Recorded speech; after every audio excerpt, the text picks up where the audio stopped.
Questão 5 fala o seguinte, do Enem de 2011. Um dos problemas dos combustíveis que contêm carbono é que sua queima produz dióxido de carbono. Portanto, uma característica importante ao se escolher um combustível é analisar seu calor de combustão, definido como energia liberada na queima completa de um mol de combustível no estado padrão. O quadro seguinte relaciona algumas substâncias que contêm carbono e o seu ΔH, sua entalpia de combustão. Então, aqui está o quadro, já coloquei direto a imagem, né? Temos aí a fórmula, o nome da substância e o ΔH de combustão. O comando da questão, neste contexto, qual dos combustíveis, quando queimado completamente, libera mais dióxido de carbono no ambiente pela mesma quantidade de energia? Então, preste atenção. Ele quer saber quem libera mais CO2 por uma mesma quantidade de energia. Aqui, né, nós temos cada combustível com uma quantidade diferente de energia. Nós queremos saber para uma mesma quantidade de energia. Então, primeira coisa é pegar a substância e fazer a sua combustão. Só que eu vou dar uma dica para vocês. Olha só. Se eu tenho C6H6, porque a gente precisa da quantidade de CO2. Quando você faz a combustão, você vai reagir com O2, vai formar CO2 e água. Então, uma dica para vocês. Sempre a quantidade de carbono vem, né, do carbono que está no combustível. Ou seja, se aqui tem 6, aqui vai ter 6. Então, você não precisa fazer a equação toda balanceada, tá? Então, basta você verificar a quantidade de carbono no composto, exatamente a quantidade de CO2, tá bem? Então, se fosse terminar aqui, tenho 6 hidrogênios, vou colocar o 3 aqui. Agora, a quantidade de oxigênio, eu preciso ter 15, então vou botar aqui 15 dividido por 2, vezes 2 para dar 15, tá? Tem 12 com 3, 15. Preciso ter 15 oxigênios, com o número que eu multiplico por 2 para dar 15, 15 dividido por 2, tá? Então, vamos lá. Agora eu vou... Aqui só tô mostrando como você faria essa reação balanceada, mas basta verificar a quantidade de carbono. Então, vou para o primeiro composto, C6H6, que é o benzeno. Então, olha como eu vou fazer a regra de 3. No benzeno, a energia que ele deu, né? Energia de combustão é menos 3.268 quilojoules. Ele quer que eu, né, em uma mesma energia, eu descubra quantos mols eu tenho de CO2.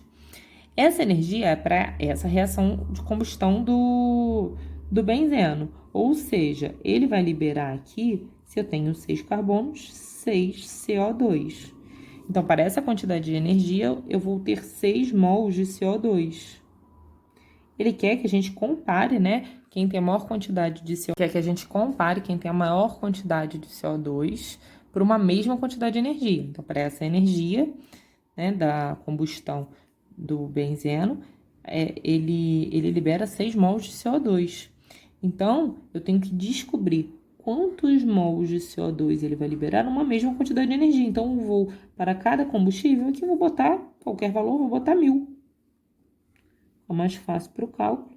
Para essa quantidade de calor, eu vou descobrir quantos mols eu tenho de dióxido de carbono.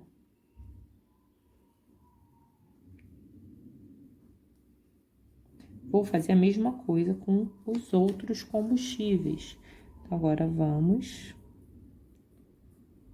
para o etanol.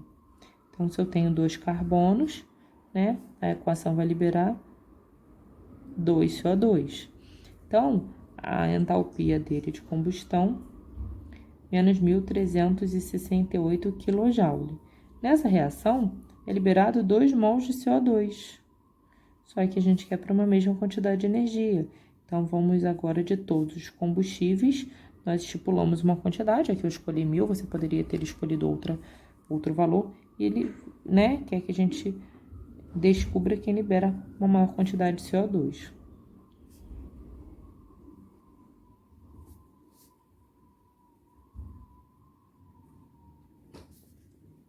Vamos para o próximo.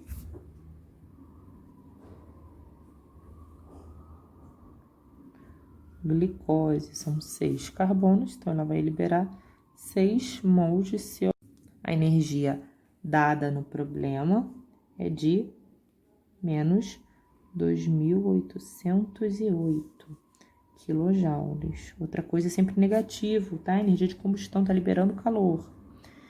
Isso para 6 mols de CO2. A gente quer saber quantos mols de CO2, uma mesma quantidade de energia, menos 1.000 quilojoules. 2,13 mols de CO2. Vou fazer o resto aqui embaixo.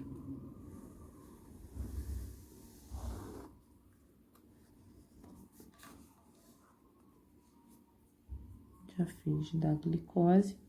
Agora vamos para o metano. CH4. Então, ele só vai formar um CO2. Nós vamos ter, então, menos 890 kJ para 1 mol de CO2. Nós queremos saber em menos 1.000 kJ quantos mols de CO2. Muito importante a gente verificar o comando da questão, né? Que ele está comparando CO2, mas poderia ser o contrário, uma mesma quantidade de CO2. Quem libera mais energia? E o X seria a energia. Então, a gente tem que ficar atento a isso, tá? E agora, o último octano, C8H18. Então, vai liberar 8 mols, né, de CO2, a quantidade de energia que ele deu, menos 5.471 kJ. Isso para 8 mols de CO2. Queremos saber uma mesma quantidade de energia. Quem libera uma quantidade maior de CO2? Vamos descobrir quem libera mais, que vai dar 1,46. Vamos lá, então, quem libera uma maior quantidade quem libera mais CO2, né, vai ser, que deu 2,13, então vai ser a glicose, resposta correta.